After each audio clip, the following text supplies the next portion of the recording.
I was going to do an introduction, but I think Commissioner Sandoval said all the things I was going to say, so I'll say it again. Sandra is the CEO and founder of Go Green LED Alternatives, a registered diverse business with the PUC. Go Green is an integrator dedicated to working with California businesses to provide energy efficiency LED lighting solutions. Sandra? So 25 years ago, I'm out at the FCC. That's where I met Commissioner Sandoval. And all these years go by, and she comes out and sees my LED lighting 2 years ago and says, oh, you have to come to California. You have to bring the solutions out here.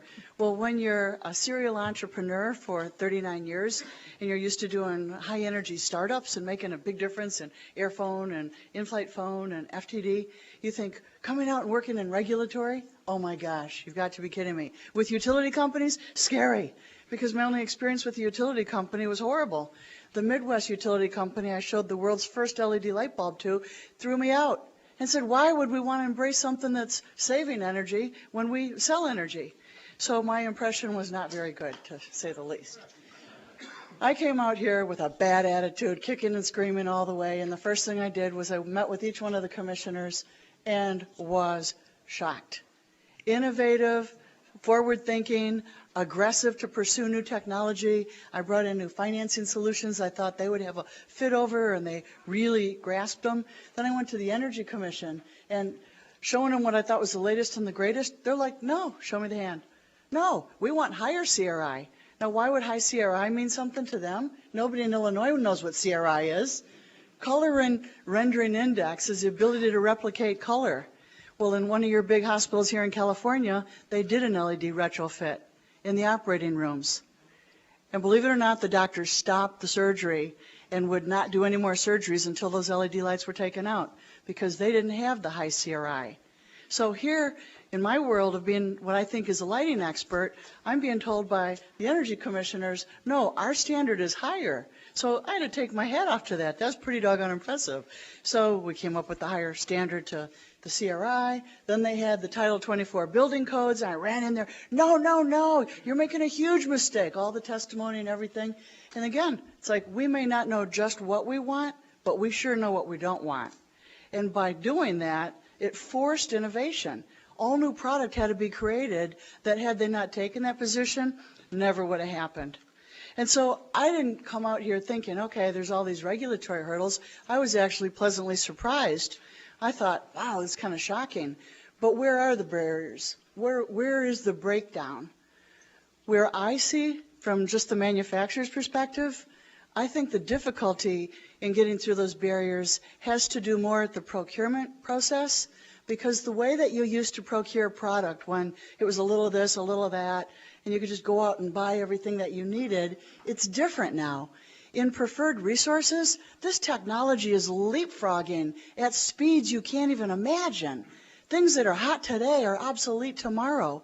So how do you go out and procure it when you historically do it in silos? Just for an example, City Hall wants to go out and do a retrofit of their building and their grounds.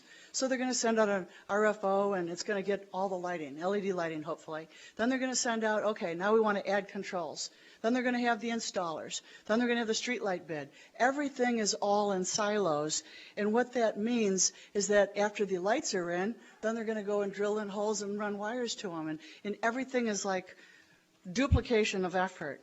Now, what is possible today with the integration and the convergence of wireless communications, with intelligent networking, with demand response, with emergency backup, is lighting that is built and integrated with all different types of technology and all different types of vendors. A light bulb is no longer a light bulb. A light bulb has a chip that has a wireless communication protocol in it that communicates with the wireless switch. Now, if you have to have battery, or some kind of power to it, you're going to drill in and have the asbestos abatement issue. If you can have a switch that will create that energy to send that signal to turn on that light bulb, and then have sensors that are peel and stick that just stick on a wall, there's no issue. There's no issue because now they're talking together. So you've got an eye that's looking up and it's taking a charge from artificial light. and you've got an eye that's looking down, and it's doing constant light meter.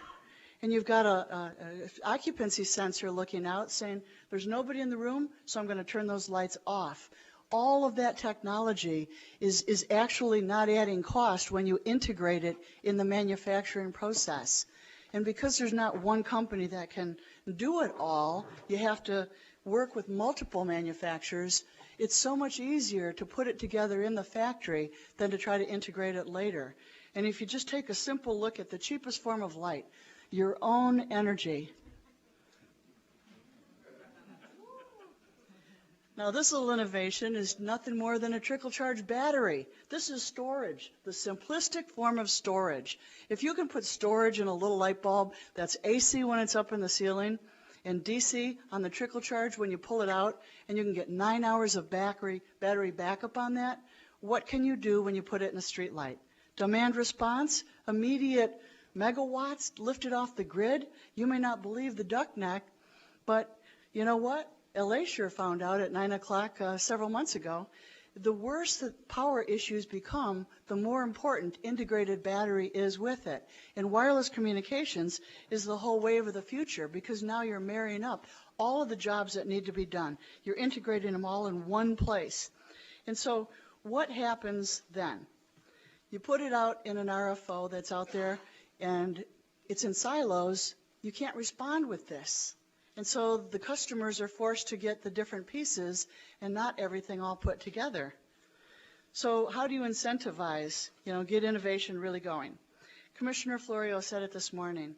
If you try to look at measurement verification, you're missing so much.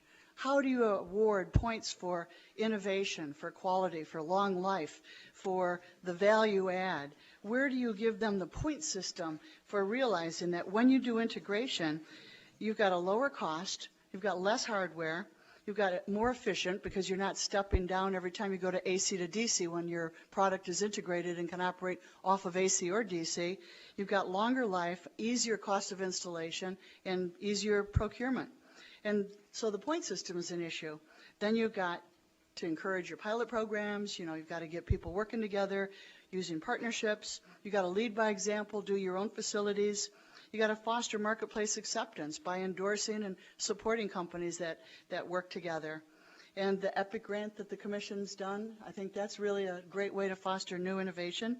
And recognizing that true innovation comes from individuals, making them feel like innovation is going to be acceptable from individuals. You don't need the big brand name, and partnerships are free. Anyone can put their hand out in partnership and work together as an integrator.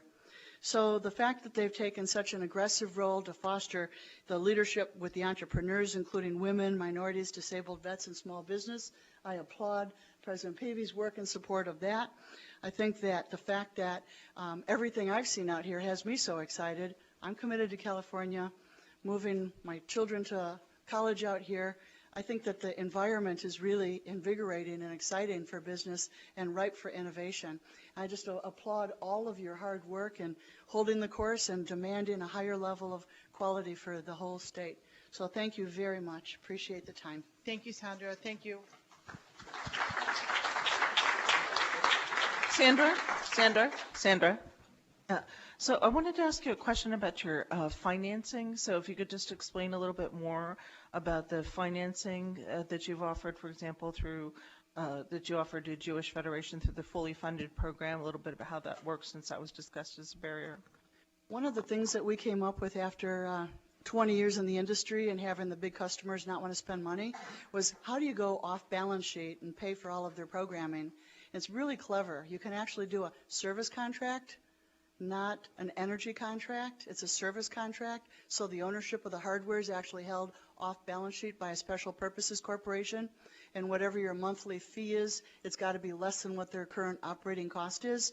So it's a real innovative piece. It hasn't been done before. It's really replicated from the probably the real estate market. And bringing that out to California, the first thing the utilities told me was, well, that's never going to work. The commission's going to think, that it doesn't make sense. It doesn't work. And every one of the commissioners were fascinated by it and said, you know what, we have to find a way to reward the utility companies and come up and incentivize them. It's not all about rate base. Sometimes when public, private capital can come in and do something innovative, let's try to use that private capital to innovate and create opportunities so people can move forward.